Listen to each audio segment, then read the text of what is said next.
Amazing grace, how sweet the sound that saved a wretch like me. I once was lost, but now I'm found. Was blind, but now I see. My chains are gone, I've been set free. My God, my Savior has ransomed me. And like a flood, His mercy ran. Amazing love, amazing grace.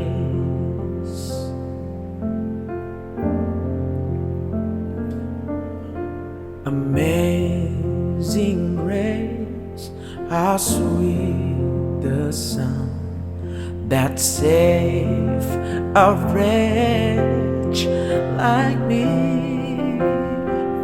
I once was lost, but now I'm found. Was blind, but now I see. My chains are gone, I've been set free. My God, my Savior has ransomed me.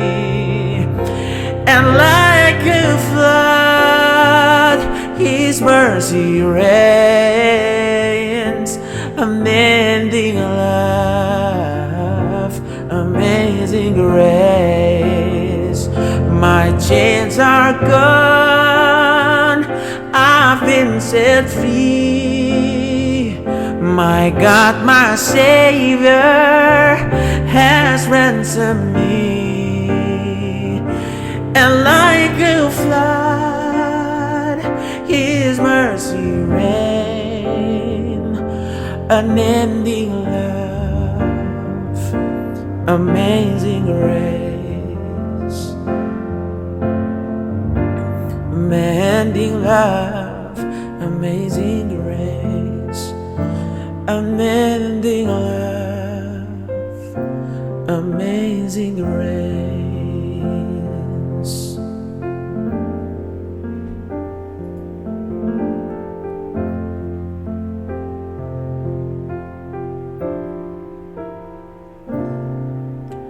Because of who you are, I give you glory.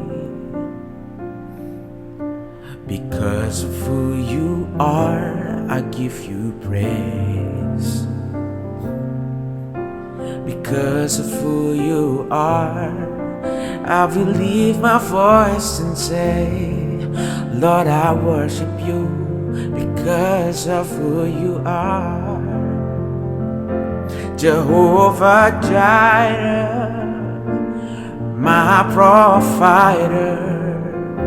Jehovah Nissi, Lord, you reign in victory. Jehovah Shalom, my Prince and Peace, and I worship you because of who you are.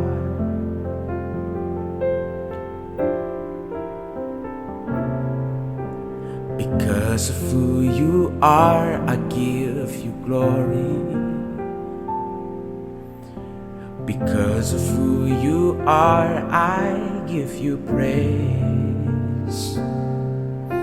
Because of who you are, I will lift my voice and say, Lord, I worship you because of who you are.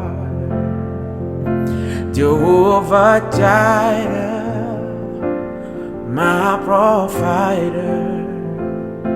Jehovah Nissi, Lord, you reign in victory, Jehovah Shalom, my Prince and Peace, and I worship you because of who you are. Jehovah Jireh, you are my provider. Jehovah Nissi, Lord, you reign in victory. Jehovah Shalom, my Prince of Peace, and I worship you because of who you are. And I worship you because of who you are. Oh, and I worship you because of who you are. Yeah. Shalom Sobat Nixie semua dimanapun kalian berada. Aku hari ini dikasihkan kesempatan untuk sharing firman Tuhan buat teman-teman semua. Nah, sebelum kita mulai, mari kita berdoa dulu ya teman-teman ya. Bapa yang baik, Bapa di dalam nama Tuhan Yesus Kristus, terima kasih Tuhan buat berkat dan anugerah-Mu sepanjang minggu ini Tuhan. Tiba saatnya hari ini Tuhan, kami ingin mendengarkan firman Tuhan.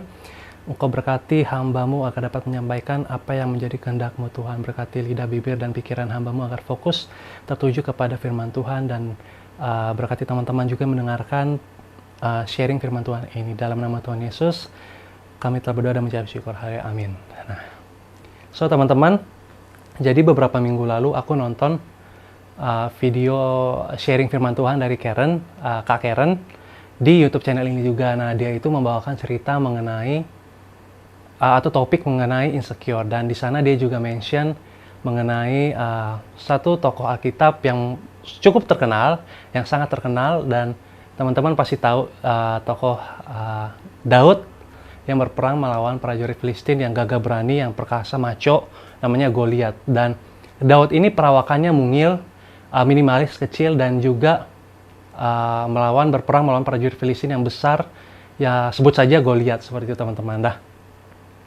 Singkat cerita, si Daud ini adalah seorang gembala dan gembala domba, tapi dia menggembalakan domba nggak terlalu banyak, cuma kayak 2 atau 3. Kalian bisa baca di 1 Samuel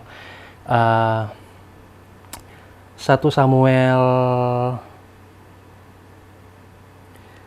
pasal yang ke-17 ayat 1 hingga 58. Di situ diceritakan semua tentang kisah Daud dan melawan Goliat, seperti teman-teman. Daud ini mengembalakan domba sekitar 2 atau 3, nggak terlalu banyak, pokoknya nggak terlalu banyak, dan saudara-saudaranya itu adalah prajurit tentara Israel yang kerjanya itu berperang. Nah, pada suatu ketika prajurit Filistin yang gagah berani itu, gagah perkasa, tinggi, menggunakan senjata lengkap, senjata perang yang lengkap, si Goliat ini datang menentang tentara Israel yang berani melawan dia, seperti itu teman-teman.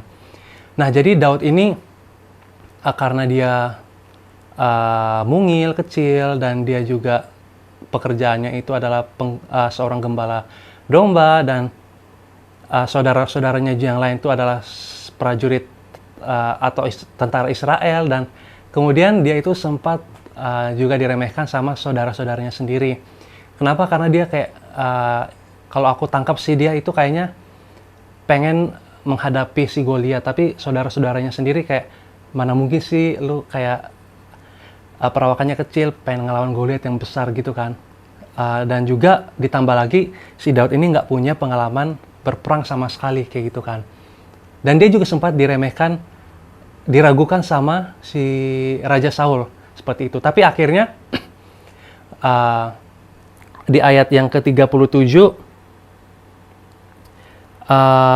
Daud berkata kepada Raja Saul seperti ini, Tuhan yang telah melepaskan aku dari cakar singa dan dari cakar beruang, dia juga akan melepaskan aku dari tangan orang Filistin itu. Terus abis itu kata Saul kepada Daud, pergilah, Tuhan menyertai engkau. Lalu Saul mengenakan baju perangnya kepada Daud. Nah, ini luar biasa teman-teman. Akhirnya si Raja Saul memberikan kesempatan buat Daud pergi dan untuk mengalahkan si Goliat ini. Dan terus kemudian di situ dibilang Saul mengenakan baju perangnya kepada Daud dan akhirnya Daud pergilah melawan Goliat. Dan di sana yang menariknya di ayat yang ke-45, tetapi Daud berkata kepada orang Filistin itu, "Engkau mendatangi aku dengan pedang dan tombak dan lembing. Tetapi aku mendatangi engkau dengan nama Tuhan semesta alam, Allah segala barisan Israel yang kau tantang itu. Hari ini juga Tuhan akan menyerahkan engkau ke dalam tanganku, dan aku akan mengalahkan engkau dan memenggal kepalamu dari tubuhmu. Hari ini juga aku akan memberikan mayatmu dan mayat tentara orang Filistin kepada burung-burung di udara, dan kepada binatang-binatang liar," dan seterusnya. Di ayat di 1 Samuel pasal yang 17 itu tertulis semua lengkap kisahnya. Dan yang menariknya itu meskipun si Daud ini perawakannya minimalis kecil, tapi dia, yang aku dapat belajar dari dia, yaitu ketika dia mengandalkan Tuhan, kemudian dia itu karakternya pemberani, dia maju melangkah untuk menentang si orang prajurit Filistin itu, si Goliat. Dan akhirnya apa? Akhirnya ya dia menang, teman-teman. Si Daud berhasil mengalahkan Goliat, seperti itu, teman-teman, singkat ceritanya. Dan yang aku belajar juga, meskipun kita dipandang orang mungkin nggak bisa, ataupun kita itu lemah atau apapun, tapi percaya deh kalau misalnya kita mengandalkan Tuhan dan kita berani melangkah, maka itu kita akan ditolong, akan diberikan kekuatan sama Tuhan. Seperti halnya Daud tadi kan, teman-teman, ketika dia mengandalkan Tuhan, maka yang berperang melawan Goliat sebenarnya bukan Daud, tapi Tuhan yang berperang melawan Goliat bersama dengan Daud. Seperti itu, teman-teman. So, aku juga beberapa minggu yang lalu juga aku nonton tayangan video YouTube dari sharingnya Pak Pendeta Henry. Nah, di situ juga beliau membahas tentang karya Allah Tritunggal. Nah, ini yang membuat aku juga sebagai anak percaya, sebagai orang-orang pilihan Tuhan, sebagai anak Allah, itu kenapa sih kita nggak boleh insecure? Karena memang kita adalah produk atau hasil karya dari Allah Tritunggal. Apa sih karya Tritunggal itu? Nah, di Efesus pasal yang pertama ayat 3 sampai 14. Di situ dikatakan, di ayat yang ketiga dikatakan bahwa karya Allah Bapa atau Allah itu sendiri. Nah, apa sih karya Allah Bapa? Yang pertama, jadi Allah sendiri yang telah memilih kita dan mengaruniakan segala berkat rohani di dalam sorga. Untuk siapa sih? Untuk orang percaya, untuk aku, untuk kamu semua yang ada di rumah yang nonton video ini. Dan kemudian berkat rohani itu apa sih? Berupa keselamatan, damai sejahtera, dan sukacita. So, kalau misalnya kita terlalu banyak insecure, ataupun kita terlalu banyak khawatir, cemas, ragu, dan lain sebagainya, itu akan justru menghilangkan damai sejahtera, sukacita yang sudah Allah karuniakan kepada kita. Dan toh juga kita kan sebagai anak Allah, kita yang dipilih langsung oleh Allah, harusnya kita nggak boleh insecure, karena ketika Allah memilih kita, Allah nggak pernah gagal, dan Allah itu tepat dalam memilih kita, teman-teman. Jadi kita nggak perlu ragu, nggak perlu lagi merasa insecure, karena ketika kita insecure tadi, ya itu justru akan menghilangkan damai sejahtera dan sukacita yang sebenarnya Allah udah kasih kepada kita. Segala berkat rohani yang ada di dalam surga buat kita, seperti itu, teman-teman. So, Allah juga nggak mau kita sampai kehilangan berkat rohani tersebut, teman-teman. Dia mau kita sukacita, damai sejahtera, dan tetap berada di dalam jalannya, seperti itu, teman-teman. Dan kemudian yang kedua, karya Allah Anak atau Yesus Kristus. Nah, di situ beliau membahas mengenai karya Yesus Kristus buat kita. Tentunya kita udah tahu semua kan, kita sudah dibayar lunas oleh darah Yesus di atas kayu salib. Nah, salib di sini yang aku tangkap itu adalah sesuatu yang mempersatukan kita, mempersatukan hubungan kita dengan Allah itu sendiri. Nah, jadi melalui Yesus Kristus disalibkan, kita ditebus oleh darahnya yang mahal, sehingga hubungan kita dengan Allah dipersatukan kembali. Nggak ada jarak antara kita dengan Allah. So, kita bukan lagi hidup di dalam intimidasi dunia seperti itu, teman-teman. Karena Allah sudah menebus kita di atas kayu salib. So, segala dosa dan kesalahan kita sudah ditanggung. Tapi, kita harus tetap hidup di dalam kebenaran firman Tuhan itu sendiri, teman-teman. Aku juga pengen bilang ke teman-teman semua, karena kita sudah ditebus dengan darah Yesus yang mahal itu, bukan berarti kita nggak mengusahakan keselamatan itu. Keselamatan yang Tuhan kasih itu adalah anugerah yang anugerah yang diberikan secara cuma-cuma. Tapi, teman-teman, itu harganya nggak murah, teman-teman. The grace of the Lord is free but not cheap, teman-teman. So, sekali lagi, keselamatan yang Tuhan berikan buat kita itu cuma-cuma, tapi itu nggak murah, teman-teman. Kita harus memperjuangkannya itu di dalam kehidupan kita sehari-hari dengan melakukan kebenaran firman Tuhan. Seperti itu, teman-teman. So, kita udah bebas, kita sudah menang bersama dengan Tuhan Yesus. Jadi kita jangan mau lagi diintimidasi oleh rasa takut, oleh rasa insecure, dan yang membuat kita kayak down, yang membuat kita kayak, gue nggak bisa nih kayak dia nih, gue nih nggak bisa nih kayak orang itu tuh dalam finansial. Misalnya dia umur 21 tahun udah menghasilkan berapa puluh miliar kayak gitu. Kita nggak boleh kayak gitu. Kita ada waktunya kita sendiri seperti itu, teman-teman. Kita melakukan bagian kita dan Tuhan akan melakukan bagiannya sendiri, teman-teman. So, kita nggak boleh diintimidasi oleh rasa takut, oleh rasa insecure kita yang berlebihan, teman-teman. Karena apa? Karena kita sudah menang bersama Tuhan. Seperti halnya Daud tadi sudah menang berperang bersama Tuhan melawan Goliat, teman-teman. Nah, ini menarik, teman-teman, yang kedua. Dan yang ketiga yang aku pelajarin, yang aku secara pribadi menjadi renungan buat aku, yang ketiga adalah karya Allah Roh Kudus. Kenapa? Karena setelah kita dimenangkan dari dosa dengan darah Allah, dengan darah Yesus Kristus yang luar biasa, yang mahal, yang nggak bisa digantiin dengan apapun, kita juga dimeteraikan oleh Roh Kudus. Kita punya label khusus, teman-teman, sebagai orang percaya, sebagai anak Allah. Kita dimeteraikan oleh Roh Kudus, sehingga kita ada proteksi tersendiri, teman-teman. Proteksi sorgawi buat kehidupan kita, teman-teman. Jadi, kita sudah dicapkan, sudah lunas, sudah sah dengan dimeteraikan oleh Roh Kudus. So, ketika kita mulai melakukan sesuatu, kita lakukan bagian kita, nggak usah takut. Tapi kita harus tetap berada di dalam jalannya Tuhan, teman-teman, sekali lagi. Dan kemudian yang menjadi kesimpulan buat aku pribadi ini, yang aku bisa petik dari pembelajaran tentang sharingnya Kak Karen, tentang insecure, dan juga kisah tokoh Alkitab Daud dan Goliat, dan juga karya Allah Tritunggal itu sendiri buat kita, yaitu kita adalah spesial, teman-teman. Dipilih oleh Allah sejak semula. Dan kemudian kita mendapatkan berkat rohani di dalam sorga yang tadi udah aku sebutin, yaitu damai sejahtera, sukacita, dan keselamatan. Kalau kita masih merasa insecure, dan itu hanya akan membuat lo tidak bergairah akan Tuhan.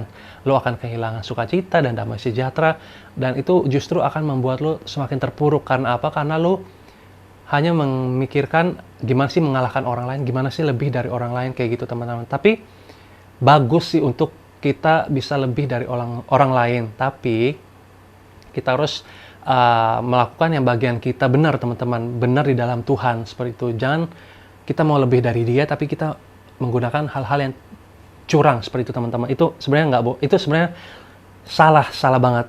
Tapi tetap kita memacu diri kita untuk melangkah, melakukan yang bagian kita. So, kita jangan lagi, kita tetap melakukan bagian kita, jangan terpengaruh sama orang lain. Kata-kata negatif orang lain buang, dan yang positifnya kita boleh ambil. Bukan positif COVID ya, teman-teman ya. Maksudnya perkataan-perkataan yang positif dari orang yang membangun kita ambil, kita cerna, kemudian kita olah, dan kita aplikasikan yang menurut kita bisa membuat kita berubah, seperti itu, teman-teman. So, jangan banyak-banyak insecure, teman-teman. Itu nggak baik buat kesehatan kita, untuk mental kita, teman-teman. Ya. Kemudian, kita juga telah memperoleh anugerah dari Tuhan, yaitu tadi yang aku singgung tadi berupa keselamatan. Karena the grace of the Lord is free but not cheap. Harusnya kita lebih lebih banyak bersyukur teman-teman. Karena kita harus lebih banyak bersyukur teman-teman, karena kita udah dikasih keselamatan itu gratis. Tapi sekali lagi itu nggak murah teman-teman. Itu nggak murah, itu darah Yesus itu sangat mahal teman-teman. So kita harus lebih bersyukur, dan bukan malah kita kayak menjadi orang yang insecure terus di dalam hal apapun, baik dalam karir lah, dalam finansial, dalam masa depan, ataupun insecure karena gue umur sekarang kayak gini belum dapat pasangan nih, belum punya pacar, istilahnya kayak gitu kan. Tapi jangan khawatir teman-teman, selama kita berada di dalam Tuhan, berada di dalam jalan Tuhan, dan kita melakukan bagian kita sesuai dengan firman Tuhan, pasti itu Tuhan akan Tuhan akan memberikan sesuai dengan kriteria ataupun kehendaknya Tuhan seperti apa, kayak gitu teman-teman. Dan yang terakhir yang menguatkan aku secara pribadi, yaitu dan membuka pikiran aku tentunya, supaya aku sebisa mungkin gak boleh insecure lagi terhadap apapun juga, terhadap karir aku, terhadap masa depan aku, terhadap pasangan hidup, ataupun apapun itu. Justru aku malah harus makin mengandalkan Tuhan di dalam segala aspek kehidupan aku, seperti itu teman-teman. Dalam kerjaan, dalam pelayanan mungkinkah, atau dalam keluarga, maksudnya keluarga orang tua, ibu, kakak, dan saudara-saudara yang lain. Kita harus selalu mengandalkan Tuhan di dalam hal apapun yang menurut kita itu kita masih bergumul atau struggle in di dalamnya teman-teman, kayak gitu. Yang seperti halnya Daud teman-teman, kan tadi Daud dipilih langsung oleh Tuhan, oleh Allah untuk berperang melawan Goliat. Kita pun demikian seperti Daud, orang-orang pilihan Allah, anak-anak pilihan Allah. Kita itu adalah hasil atau produksi karya Allah yang sangat mahal. Kita adalah mahakarya Allah Tritunggal. Nah, so ketika kita dipilih Allah untuk menjadi anak-anaknya, memperoleh berkat sorgawi, dan memperoleh keselamatan, dan kita juga dimaterikan oleh Roh Kudus, harusnya kita nggak perlu lagi insecure dalam hal apapun juga teman-teman. Please percaya sama Alkitab, selalu andalkan Tuhan, dan juga teman-teman harus melakukan yang menjadi bagian teman-teman. Teman-teman harus berani melangkah. Pertama nih, teman-teman harus mengandalkan Tuhan, of course. Terus kemudian teman-teman berjalan bersama Tuhan, baca Alkitab tiap hari, bangun hubungan intim dengan Tuhan yang semakin dalam. Kemudian yang ketiga, teman-teman mulai melakukan tindakan berani melangkah, tapi sesuai dengan jalan Tuhan. Jangan melenceng dari jalannya Tuhan, seperti itu teman-teman. Kalau kalian berani melangkah tapi kalian menggunakan cara-cara curang, ya sama aja teman-teman. Dan kemudian ada ayat di Alkitab juga yang menguatkan aku nih. Yang ayatnya bilang gini teman-teman. Jangan sekali-kali seorang menganggap engkau rendah karena engkau muda. Ya udah, kita baca aja yuk. Itu di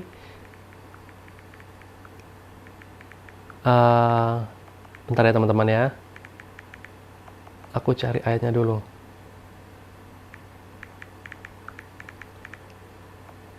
Nah, di sini teman-teman, di 1 Timotius 4 ayat 12.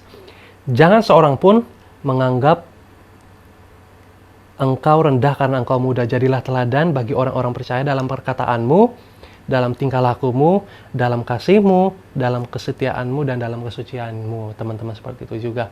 Jadi, karena kita sudah ibaratnya kita adalah mahakarya Allah Tritunggal yang luar biasa, kemudian kita juga sudah tahu bahwa kita punya yang namanya berkat rohani di dalam sorga berupa keselamatan, damai sejahtera, dan sukacita. Harusnya kita nggak lagi perlu pikirkan tentang perkataan-perkataan yang mengintimidasi kita, bahwa kita nggak bisa, kita nggak mampu, dan seterusnya. Justru kita harus jadi teladan bagi orang-orang percaya di dalam apa? Di dalam perkataanmu, dalam tingkah lakumu, dalam kasihmu, dalam kesetiaanmu, dan dalam kesucianmu. So teman-teman, aku mau ngajak kalian semua untuk jangan pernah insecure lagi teman-teman. Itu nggak ada gunanya, justru itu akan membuat kalian down. Sampai kapanpun juga kalau kalian insecure itu akan membuat kalian down dan kalian akan merasa terpuruk selama-lamanya tuh teman-teman. Kemudian juga aku secara pribadi sampai hari ini juga jujur masih belajar untuk menghilangkan rasa insecure aku di dalam hati, pikiran, dan juga dalam tingkah laku aku teman-teman. Jadi itu yang masih aku belajar sampai hari ini. So ini yang aku sharingkan ke kalian itu justru yang menguatkan aku secara pribadi. Jadi aku mau teman-teman supaya aku rindu teman-teman supaya untuk yang tadi hidup dalam Tuhan, mengandalkan Tuhan di dalam segala perkataanmu, tingkah lakumu, dan di dalam aspek kehidupanmu selalu andalkan Tuhan, dan kalian juga harus berani melangkah keluar dari zona nyaman dan lakukan yang menjadi bagian kalian, dan juga selalu tetap berpegang kepada firman Tuhan seperti teman-teman. Oke? Selamat hari Minggu. Tuhan memberkati. Mari kita sama-sama tundukkan kepala dan kita berdoa. Tuhan, terima kasih Bapa untuk berkat dan kasih karunia-Mu Tuhan. Kami telah mendengarkan sharing firman Tuhan yang sangat-sangat terbatas, namun kuasa firman Tuhan tidak terbatas untuk memberikan kami kekuatan, memberikan kami sukacita, damai sejahtera buat hidup kami Tuhan, supaya kami sebisa mungkin Tuhan menolak segala intimidasi dunia. Kita lagi bukan tawanan dunia yang diintimidasi oleh rasa takut, oleh rasa tidak percaya diri Tuhan, tapi justru kami adalah anak-anak Allah, anak-anak pilihan Allah yang sudah dipilih oleh Allah, dan kita sudah ditebus oleh Tuhan Yesus Kristus, dan juga kita dimantarkan oleh Roh Kudus, sehingga kami menjadi anak-anak yang spesial di mata Tuhan. So kita nggak mau lagi diintimidasi oleh rasa insecure, rasa takut, rasa cemas, rasa khawatir, melainkan kami ingin melangkah bersama Tuhan Yesus, mengandalkan Tuhan Yesus sebagai Allah kami yang hidup di dalam setiap aspek kehidupan kami, sehingga kami menjadi orang-orang yang menang, orang-orang yang dimenangkan Tuhan, orang-orang yang mau belajar untuk tetap berjalan bersama Tuhan dan selalu mengandalkan Tuhan di dalam aspek kehidupan kami. Tuhan, tolong bantu kami Tuhan, berikan kami kekuatan agar kami dapat melangkah keluar Tuhan, dan kami buktikan kepada teman-teman kami, kepada siapapun juga, bahwa kami bukan lagi orang yang insecure, bukan lagi orang yang takut atau minder ataupun nggak percaya diri akan diri kami sendiri, tapi kami percaya Tuhan Yesus memampukan kami, Tuhan Yesus memberikan kekuatan sehingga kami keluar menjadi pemenang, dan itu akan mengharumkan, akan memberikan dampak yang luar biasa kepada teman-teman kami, sehingga nama Tuhan yang tetap dipermuliakan melalui segala tindakan dan perilaku kami Tuhan. Terima kasih Bapa. Aku sudah berhenti berbicara Tuhan, kiranya Tuhan Yesus memberkati setiap kegiatan teman-teman di rumah yang mungkin masih sekolah online Tuhan, masih WFH Tuhan, ataupun yang masih isoman Tuhan Yesus, Engkau berkati mereka Tuhan Yesus, Engkau pulihkan mereka yang sedang mengalami kegelisahan Tuhan Yesus, Engkau yang berikan kekuatan dan damai sejahtera Allah, sukacita Allah turun atas kalian semua, dan juga Tuhan Yesus, Engkau yang memberikan kami